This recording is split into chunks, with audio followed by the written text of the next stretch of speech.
Bonjour chers internautes, bonjour partout dans le monde entier. Vous qui avez l'habitude de nous suivre toujours chez John Image TV avec votre humble présentatrice Jocelyne Bita en direct de la Turquie. Na plateau Nazanga Morote, comme vous pouvez voir, Naza accompagné na sœur Nangai et Lali. Bonjour Elali. Bonjour. Comment tu vas? Je vais bien, merci et toi? Ça va par la grâce de Dieu. Na cadre émission na biso nde nalobaki toujours que tobeta masolo ebele tosola nyonso sauf rien. Lelo tozobeta koloba makambo eza actualité awa na monde ezoko se passer bino boza au courant. Ngai lokolo Okapi World tokovanda silencieux te quoi. Faut topesa pe message na biso lokwa tozali Okapi World to passer ba message na biso na situation où ezoleka na Libye. Avant tout ça, nako pesa liboso ba représentation na biso ba membre nyonso yo Okapi partout bazan dans le monde. Notre cité bango baye ba bango quoi. Les alara toujours ba membre nyonso yo Okapi. Représentation de membres de l'Okapi World. Okapi World LCD Turquie, tozana Monsieur Tati, na Madame Naye Chimène, tozana Dr Nick Jaguar Nonkara. Tous on a les conseillers, Monsieur Serge Bissenda, Madame Naye Deborah.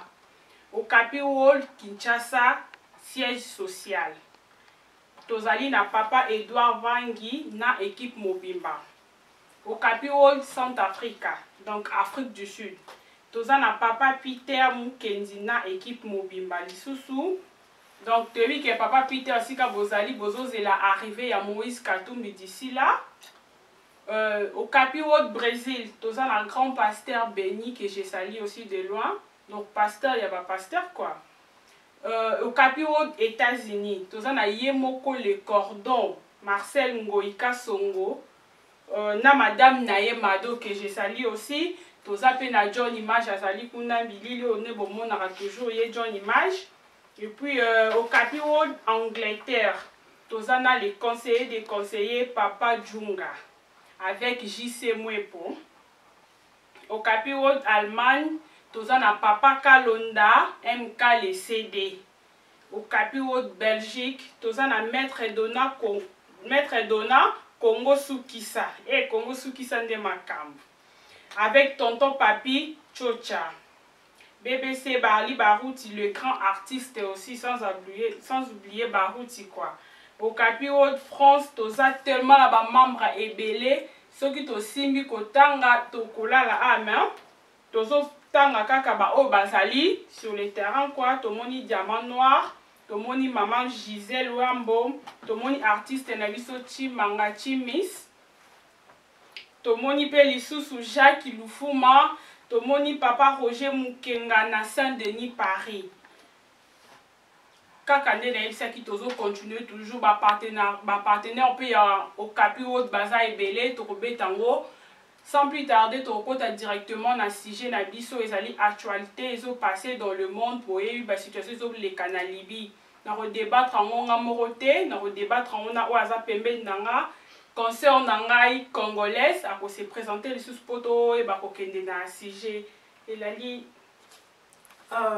comment nga elali mboyo ndeka bomoni to lati ba polongo c'est-à-dire que nga pe naza représentatrice ya émission ya Okapi. Donc on a travaillé un peu na Okapi on na sujet o ezoleka mikolo to linga to débattre ngo pour ezosala vraiment le tour du monde.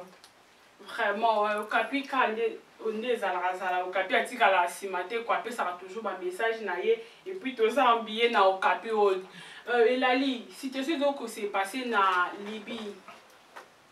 Donc, oyoka ki message wana ezala ndeni pona vraiment na encore ba que non esalenga vraiment passe na mutema komona que non na 2017 ba makambo esclavagisme ezo existait alors que avant biso tozaki bien sûr na temps ancien monsieur stoibi histoire ndenge ezaki que non to utaki tozaki ba esclave avant ça mais on a trouvé l'indépendance et salemaki tozaki ba indépendante na Union européenne ezaki que non ba boyaki que esclavagisme existait lisusu na kati ya nini ya monde ezaki déjà ba abolisaki yango ezaki déjà ezaki sous normal te baboya qui en vraiment dans 21e siècle oh makambango zalaka te donc c'est vraiment désolable.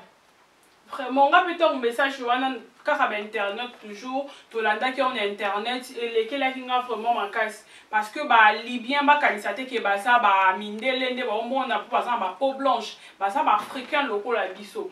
Dans 21e siècle oh makambo wana ko qui jamais coexisté. Sauf tout monde a makambo comme bongo selonga no mona que parce que l'Afrique azana base azana kokita Afrique a ça les côté yango bande ko na biso ba souffrir na ba Libye. Sans qu'il y ait que bon, tout ça en Afrique, mais normalement, les Libyens va se considérer comme un pays arabique. Qui est africain. Un pays arabe, oui. Un pays arabe. Bah, non, mais ça africain normalement. Mais comme on a que non, côté comme un africain, n'amboka na biso mon continent na biso mo quoi. Le quoi banyama.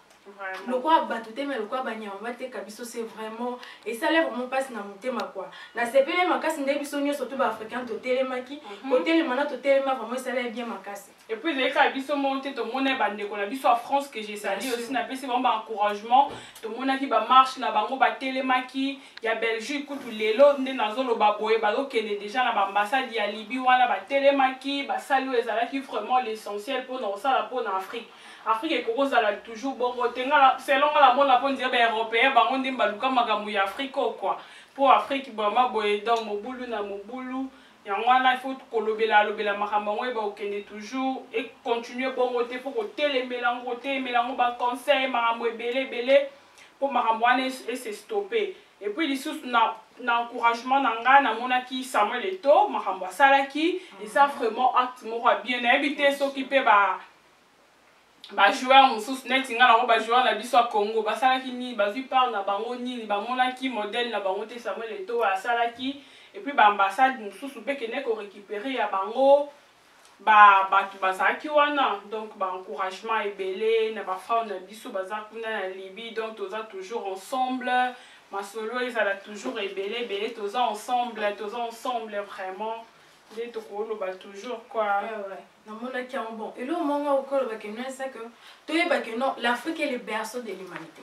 tant le berceau de l'humanité c'est pas pour rien biso toza ba homme universel donc tout quand il que nous toza en bas non biso toza likolo toza au-dessus et ça dit bien comme on a que non toza une conscience na yango toza sous batu ya kalaté et ça dit que non le quoi batu ancien temps le quoi bandima qui esclavagisme et que biso pe photo ndima biso to telemi ya tour et osimba te pour ba africain ya tour oh ya futur na ya passé toza ndemote vraiment on dit non le quoi pour capier pas telema qui a dit stop l'esclavagisme to boy na biso en Afrique makambo ya kala to komi déjà na 21e siècle donc makambo wana existera lisusu te to boy na so to telemi en tout cas vraiment biso pe à la Turquie to lalité quoi to telemi ba marche pe salamaki to monaki ba étudiant noir ba marchaki to zaki vraiment bien puis ba zaki bango monté ba turc awa ba accompagner ki ba africain na marche to monaki mo salamaki en tout cas pour na wana vraiment la li ko ki ko lobaline pour na acte oyo